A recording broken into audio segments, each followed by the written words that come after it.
Hi, I'm Dr. Mike Evans, and today we're talking about the importance of intensity in physical activity. The stuff that gets your heart pumping. To meet Canada's physical activity guidelines, you need to do at least 150 minutes weekly of something called MVPA. So MVPA stands for moderate to vigorous physical activity. So why is this important? Well, I guess in our lives we want to invest in simple actions that improve many things.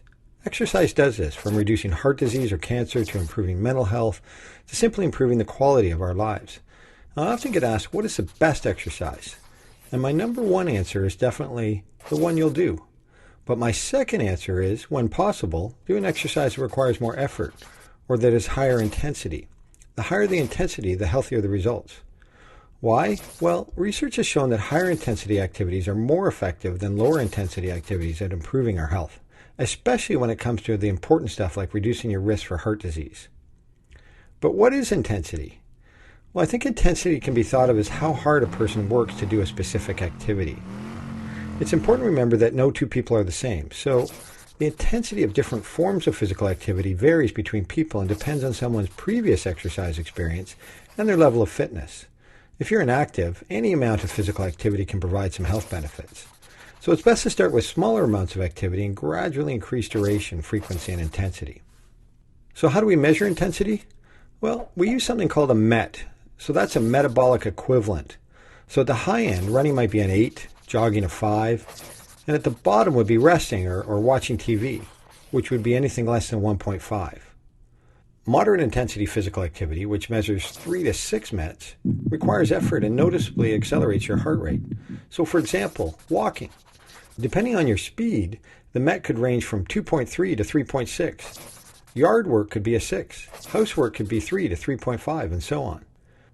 Vigorous intensity physical activity, which measures more than 6 METs, requires a large amount of effort and causes rapid breathing and a substantial increase in your heart rate.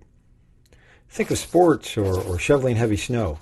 It's difficult to sustain vigorous activity for a long time. One way to think about this is to reflect on the research on athletes. So for example, cycling really hard for 30 to 60 seconds and then relaxing for the same amount of time and then repeating what we call interval training has been shown to improve performance in a shorter amount of time. The same can be true for the average person. Incorporating short periods of increased intensity into your routine can improve your fitness and decrease your risk of a long list of health complications. Still a little unclear? Let's make it even simpler. If an activity doesn't cause changes in your breathing patterns or make you sweat, then you're probably getting a low-intensity workout. If you can hold a conversation but still feel out of breath, you're probably in the moderate range.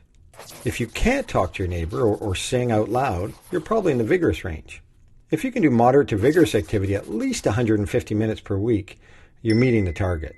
So go for a brisk walk, grab a dance partner, a garden hoe, or even a vacuum cleaner and get ready. Get set and up and go.